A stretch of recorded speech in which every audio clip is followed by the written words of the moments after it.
Alrighty guys, Bismillahirrahmanirrahim. Welcome back to the channel. So in today's video, I'm going to be talking about when to train during Ramadan, or the best time to train during Ramadan. Now what I'm going to try to do in this video is talk about what I personally like to do when training in Ramadan, and what I think a lot of people should do. But I'm also going to talk about different times that people train. So what I think is the best time to train during Ramadan is right after Iftar. So anytime pretty much after Iftar until Suhoor, that is the best time to train, because you could actually drink some water, you could drink Gatorade, you could take some pre-workout, you could eat food, you could get some fuel in your body, and that's going to minimize the chances of you injuring yourself. Now, one thing that I encounter with this method of training after Iftar is that when I eat Iftar, I tend to eat a lot and then I get really tired. I have to digest a little bit. So what my plan is for this Ramadan, inshallah, is to eat Iftar, pray Maghrib, maybe relax for a little bit, read some Quran, do something in between Maghrib and Isha, and then as soon as I'm feeling a little bit better, take some pre-workout or some caffeine, maybe drink some coffee or tea, and then go ahead, I'm going to do my workout, and then afterwards, inshallah, I'm going to pray Isha and Taraweeh, and then either get some sleep or just stay up until Suhoor and Fajr, and then get some sleep afterwards. This can only happen in certain situations. Right now, obviously we're in a pandemic, so a lot of people are unemployed, so it's kind of nice to not have that responsibility to wake up early. So I can, if I really wanted to, stay up all night. However, some people don't have that luxury of staying up all night. So what you can do is take some pre-workout right after Iftar. Don't eat a heavy meal for Iftar. Just have a small meal. Just get something in your body, and then take some pre-workout. Make sure you're drinking a lot of water, and if you can get Gatorade or anything with electrolytes, sodium, sugars, all that good stuff, try to find a drink like that. Then take some pre-workout, do your workout right after Maghrib, and then after your workout, get a good full meal in, and then you could pray Isha and Taraweeh, and then get some sleep. Hopefully the caffeine will wear off by that time, so you could get some good sleep until Fajr. Wake up for Suhoor, eat a small Suhoor meal, pray Fajr, and then go do whatever you need to do. Now, that would be my preferred method for most people. However, some people cannot train after Iftar for whatever reasons. Everyone has a different reason. So if you need to work out during the day, let me explain to you guys the different times that are popular amongst other people. So one is right after Fajr.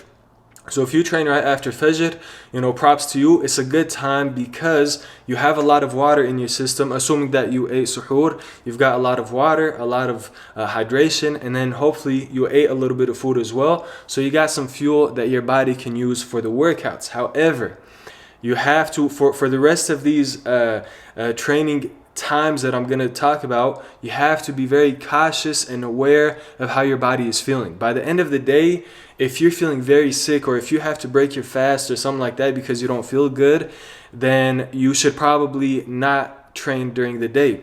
However, if you feel good, then keep doing what you're doing. So anyways, if you train after Fajr, it's good because you have water and food in your system. But if you do very intense training, you might get very hungry very quickly and very thirsty really quickly as well. So just be careful with that, and notice and be aware of how your body is feeling. Now, training midday may be beneficial for some people. This one is a hard one because you ate Suhoor a couple of hours ago, and then Iftar is a few hours away. So midday would be something that I wouldn't recommend to most of you guys. Okay, if you can wait before Iftar, or you could wait, if you could train after Fajr, those would be the two times that I would train during the day.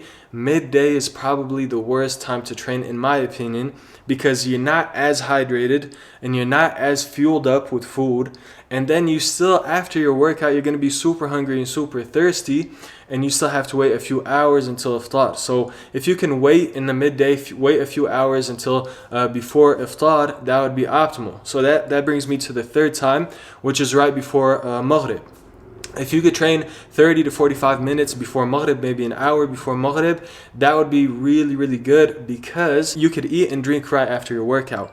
Now, you have to be very careful with this method though, because you're going to be right right before Maghrib, that's when your body is the hungriest and the thirstiest, and that's when you're going to be the driest as well. Your muscles are going to be very, very dry. So be careful to not do very intense and rigorous training at this time, because you might injure yourself, and you do not want to do that, because then you cannot train after Ramadan either. So be smart about how you train if you're going to train before Iftar. So that is pretty much it. That is my advice to you guys. Of course, you guys are free and welcome to do whatever you're comfortable with and whatever you are happy with doing, but just be careful. At the end of the day, Ramadan is not about training and getting stronger and getting bigger or any of those things. It's about becoming a better Muslim, becoming a better person. It's 30 days, 29 or 30 days out of 365 days that we can really dedicate our time and ourselves to becoming better Muslims, inshallah, and forming better habits. So don't worry too much about training. Don't stress yourself out about how I'm going to maintain my muscle mass or how I'm going to maintain my strength and all that good stuff. So try to make it really easy and simple on yourself. Train when you're comfortable, and don't train, too hard. Don't think about it too much. Don't let it take too much of your time. Anyways, I hope you guys enjoyed this video. If you have any questions whatsoever, leave it in the comment section below. If you guys are new here, I'd really appreciate it if you subscribe and drop a like. And inshallah, I will see you guys in the next one. Peace.